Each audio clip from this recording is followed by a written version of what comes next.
Focus message: make better videos to reach more people. Pretty straightforward. We only have one slide for this whole presentation. Key number 1, only share what you live. Go read John 7:17 and then answer the following question. Do you really know what you're teaching? Or are you just repeating something that you've heard? Now, if what you're repeating is true, there is certainly value in sharing it with others. But the question is there a difference in efficacy? There absolutely is, because sincerity is the gateway to the Holy Ghost. If you want to be convincing, there are two ways. One is through using tricks, otherwise known as manipulating people. The other is through sincerity, and you can't fake that. Now, as far as value in truth shared that hasn't been lived yet, not only is it harder to convey and harder to persuade others, convey to others and persuade others of, but you can also do a great amount of damage by sharing things that you don't live, even if they're true. Now, obviously, one danger in sharing things that you think are true but you have not yet lived is that it's very possible that you're completely incorrect, or at least that you're off base. And that's its own danger. But what I'm talking about here is something a little different, and that is maybe best described with an example. And if you look at the damage done by professed Christians, they might say all the right things in some cases, but they fail to persuade atheists of the existence of God, and they do a whole lot of damage. Because atheists, using logic, say, if the things that you're saying are true, why don't you live them? Why aren't you showing me through your example first and your precept second? And they've got a point. So instead of making it easier to believe the truth, sharing it before you live it might actually make it harder to believe. So think about that. The second key for what to share is I caution you to only criticize things when you have something that's better. And not just something you think is better, something you live, something that you know by your own experience is better. All over the place, you're going to find religious-oriented videos that just tear down other people's beliefs. And they say, oh, this person's bad. Oh, this idea is bad. Oh, it's criticism after criticism. My question is this. Hey, fella, show me something better. What do you have that's better? Don't just tear down other people. Your objective is to find what is best and to share that. And if the thing that you're tearing down, in spite of whatever faults you see in it, is actually still the best thing you know of, then you have a duty to support that until you can find something better. And I just keep coming back to this point, until you become something better yourself. So again, it fuels the atheists. It gives them every reason in the world to not accept Christianity when you have a bunch of professed Christians fighting each other. And really all they're doing is sort of fighting over the scraps, because none of them have anything worth having, and they just spend all their time tearing each other down instead of trying to be better people. Or at least living up to what they say they believe. That's step one, right? So you tell me, what's more convincing? Someone whose whole mission in life is to tear down someone else or what other people believe? Or someone who can stand up and say, look, here's a set of beliefs that are kind of challenging to live, but I've managed to do it, and here's how my life has changed for the better. I believe that anyone else who does the same will experience the same benefits. So maybe that's not going to get as many clicks, but how much good is that going to do versus, hey, team, my team, people that already agree with me, let's gang up on these people who don't agree with us, and then we'll feel better about ourselves. That's ridiculous. You feel better about yourself by becoming a better person, not by tearing down other people. Next key, only share what's more important than anything else they could be watching. This is a huge one. Whenever you record something and you post it to the internet, you should be thinking in your head, I believe that somewhere out there, there is someone who would be better off watching this than anything else they might do. That's actually a pretty high bar if you think about it. Even though everyone's in a different place and you really only need one person to justify posting something, it's still kind of a high bar to imagine someone out there having nothing better to do in their lives than watch what you have to say about something. I don't know if you've ever thought about it that way. Now, you say, Rob, do you honestly think that the things that you record and post are better than anything anyone could watch? Yes, I do. Not anyone, but someone. Yes, I do. Yes, I do. So you can call me arrogant for thinking that, but I am smoking my own product here, okay? I'm not only the president, I'm also a client. All right. So if all you're doing is just self-therapy, I'm going to hit record and babble and then post that to the internet and hope that the number of views I get or the likes or subscribers will increase my self-esteem. You're barking up the wrong tree. You'd be much better off spending that time becoming a better person. And then you actually have something to be proud of, and you won't rely on other people's opinions to feel that way. Doesn't that sound nice? So go do some push-ups instead, or whatever your personal growth vice of choice is. I guess it's not a vice, it's a device. Everything you post, you should be able to answer the questions of who are you making this for? What do you want them to change as a result of watching it? Why should they? In other words, what reasons are you giving them? And why haven't they done it already? Again, this is a pretty high bar, and you're thinking, oh man, that sounds like a ton of work. Yeah, it is. Look, I'm getting ahead of myself here, but what's the benefit of recording things and then having them available on demand for anyone to watch at any time? Well, it's supposed to be a multiplier. In other words, if we didn't have YouTube or other social media sites, we could only communicate face to face, right? So through the internet, we can do it at a distance, but we can also do it at any time, asynchronously. So 100 different people can watch this video at any time, including at the same time, including 1 minute apart. And so that vastly increases the reach of the person making the video, because I don't have to spend 100x to share that message with 100 people. I only spend the time it takes to produce it. So what people do is they look at that and they say, wow, I can just hit record and then post it. And I've only spent, if it's a 10-minute message, I've only spent 10 minutes of my life. Well, the multiplicative benefit is much more about how many people it reaches than it is how long it takes you. So to put this in perspective, let's say I was a teacher and I decide to record my classes, and the motive for this is so that I can spend my time perfecting that recorded version instead of spending my time presenting the ad hoc best to this point presentation every time I teach the class, right? So if I had to spend an hour presenting a lecture, instead I could spend 10 hours making the perfect 1 hour recorded lecture. And you say that's 10 times as much work. Why wouldn't you just teach the class 10 times? Like you're going to have to teach the class 10 times before you recoup that work. Yes, but it will be 10 times better. And do you see how these things are balancing out? I'm probably not describing this well.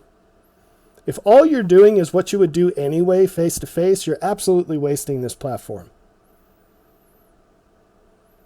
You should be spending the extra time and justifying that with the extra audience. So a perfect, if you go and you look at Khan Academy and you watch Saul Khan teach about the periodic table. I stood over the shoulder of one of my kids doing this recently, and I was amazed at the quality of the presentation. Not only is he an excellent teacher, but it was very obvious he spent a massive amount of time prepping that class and practicing and doing multiple takes. You can't stop midway through a live lecture and say, hold on, I know I can do that better. Class dismissed. I'll see you next week. I'll try again. I did have one professor do that once. He wasn't well respected. You can do that when you're recording things. But if you're just lazy about it, what are you even doing? What's the point? What's the benefit? So take advantage of the opportunities this platform gives you and make better things. This very presentation, you probably can't notice, you probably didn't notice, but this is not my first time through this material. How did this start? It started as ideas that I wrote down on my phone because I wasn't in a place where I was around a computer. And then I recorded an ad hoc video. And then I had thoughts later about it. And then I took all of those, I watched the video, I transcribed my notes, and I synthesized it and shrunk it down to one slide. Sometimes I'll re-record things completely. I don't edit videos, I just don't have time for that right now.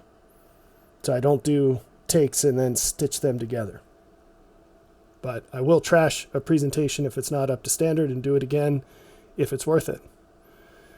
Okay, so you want to take advantage of the outsized audience to justify an outsized effort in making the material. And I'm getting ahead of myself because that's the final bullet. But the reason you need to do that, we'll just keep rolling with the last bullet here since we jumped ahead, and we'll come back to sharing what's more important than anything else they could do.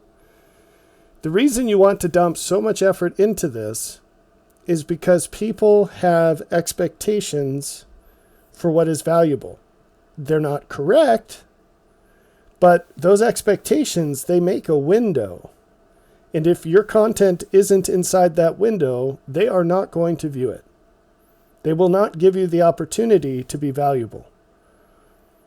You won't have the chance to convey the value that God has given you to others.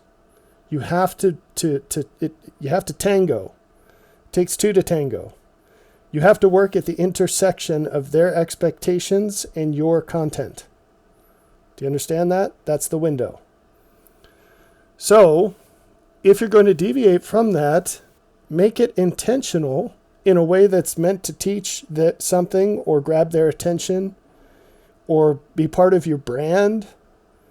You know, if you wear a special outfit when you make videos because it's part of your brand, that's something engineered to further your message, not to obstruct it. Jesus intentionally told his disciples not to wash their hands before they ate. And he generated an interaction with the Pharisees that was completely intentional because he deviated from their expectations.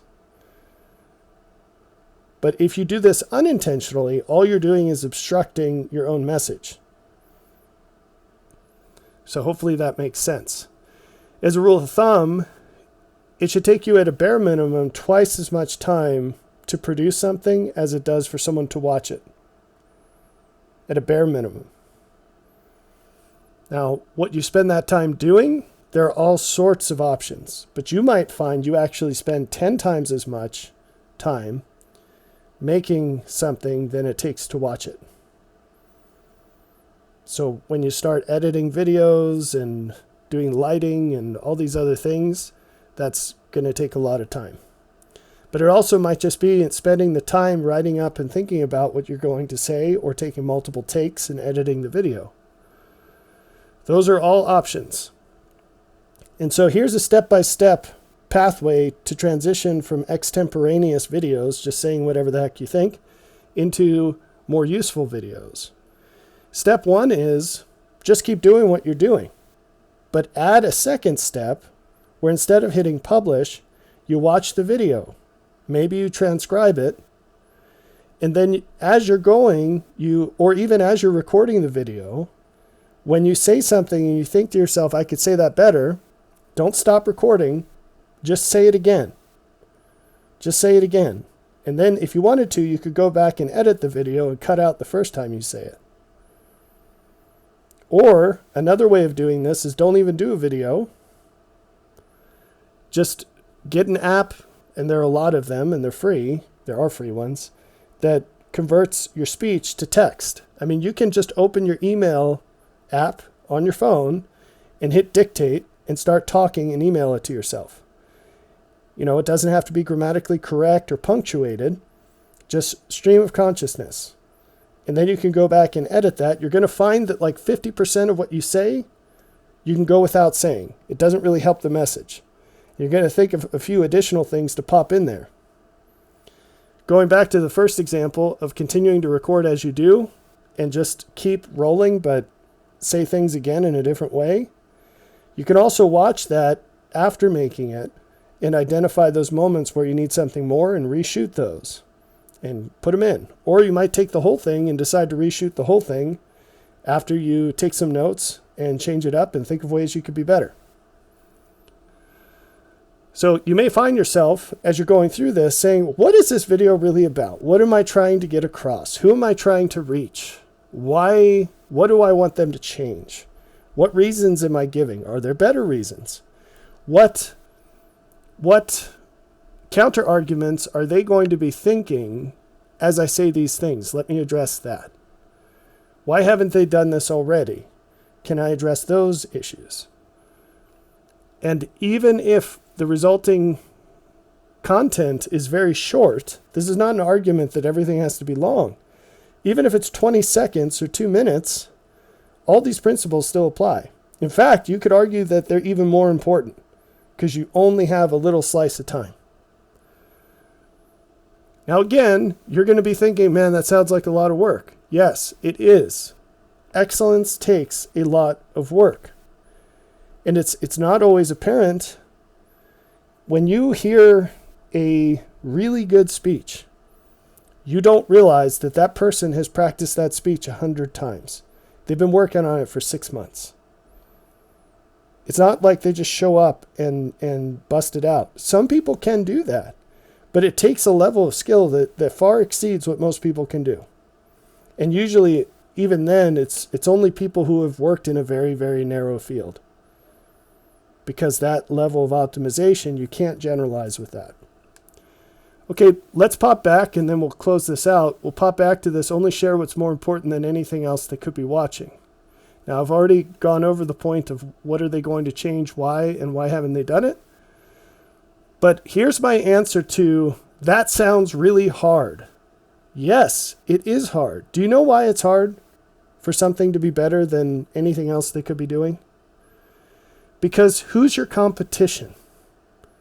Think of all the famous people that are producing freely available content that's just earth-shatteringly valuable. And you don't even have to pay for it. It's just out there.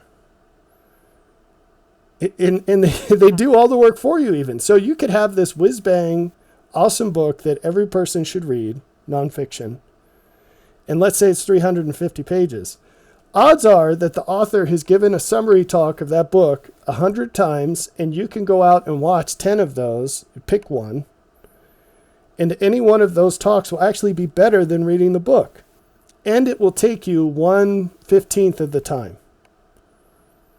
Do you see the treasures that are available out there already? Now, this actually links up to why haven't they already learned the things that you're going to share with them? It's very important to think about this. Because probably the best thing you could be doing if you're producing content is actually just rehashing things that other people have already produced. Probably the best way you could use your time if you're producing content is rehashing things that other people have produced. Why? Because your answer to, do I have something more important to say than this, is very likely no. It's very likely that you don't. If you do, by all means, make an original video. If you don't, and then that's an even stronger argument for taking the time to make it polished. Because where else are they going to get it? But if you don't have something better, then probably your mission is not to say something new, but to say something old in a new way. Your mission is probably not to say something old, but to say something old in a new way. I mean, new. Man, I messed that up. Your mission is probably not to say something new, but to say something old in a new way. That's a place where I would edit this if I edit videos. What do I mean by that? Think back to the windows of value. We already went through this in this video. Suppose there's some crazy guy out there who says all kinds of crazy things, and 90% of what he says would offend the people you're trying to reach. But in the 10%, he says something that's really good. And you think, I could pluck out one idea out of that 10%, polish it up real nice, break it down, draw it in crayon, and present that. Or make a 2-minute short that's all about that one idea. And if I did that, I could reach 10,000 people that he can't reach. Is this such a foreign concept? It's not. Only in the Christian community. It's only in the religious community that this is a foreign concept. How do I prove it? Go to Amazon.com, look up any best-selling nonfiction book. So let's take Atomic Habits, for example. If you go, I know this because I did this, look up Atomic Habits on Amazon.com. You're going to see it has over 100,000 reviews. If you click on any of those reviews, you're going to see that very consistently, they're exceptionally well written. These are people, they really thought about what they were going to say, and they really thought that their review was going to make a difference to someone. As you're reading their reviews, ask yourself the following question. What was the objective of this person when they wrote the review? The answer in every case is going to be the following. I would like to say something about this book that persuades someone who has not read it that it's worth their time to read it. That's what their review is meant to do. Read the reviews. They do a very good job. And if you scroll to the right part of the page, you're going to see people have actually made videos, and they're short, 2 minutes, 6 minutes. How my life changed from Atomic Habits. And they just kind of bust out a few ideas from the book. That's the reason I keep repeating the question, why haven't they done it already? What change do you want them to make, and why haven't they done it already? In this case, the change is read Atomic Habits. Why haven't they done it already? Because it seems like it's too much work for the benefit they expect, and maybe they've been burned in reading other nonfiction books, and they think it's going to be just as worthless. And so the person says, well, I'll make a review, and let's fix that. And no surprise, that's a best-selling book, because there are 100,000 people who are willing to advocate for it. Do you get what I'm saying here? Now you might be saying, Rob, once again, are you pushing this idea that we should be writing reviews of your books and making content that shares slices of the books that you've written? Yes, but there's a bigger picture here that's much more important than that. The best content you could be sharing might be what you find in the scriptures. So all these people who are out there making these videos where they're just babbling on for 20 minutes, how much better would that content be if they opened up and read a little passage from the scriptures and said, hey, here's why I care about this, or this is what I think is important about this chapter. Here's how my life has changed from this one idea. Here's a story about that, whatever. It'd be massively more valuable, right? And it's much easier to answer the question of, why is this more important than anything else they could do? So you'd say, well, why shouldn't they just read the scriptures themselves? They don't need to hear my 2 cents about it. Well, they already have the scriptures. And they're either already reading them and not learning the thing that you would share, or they're not reading them. So what are you contributing to this puzzle? The way I would describe it is you're helping them have faith. This, by the way, is one of the functions of angels. They make true things easier to believe. They make good things easier to do. And that's what you'll do if you're doing this right. That's what this is all about. The specifics of what you're sharing matter far less than why you're doing it and how you're doing it. What you share, that's something you need to figure out, but it should be what has the greatest value in your view. But why you share it and how you share it, there are really good answers to those questions. And I hope this video has given you some things to think about along those lines.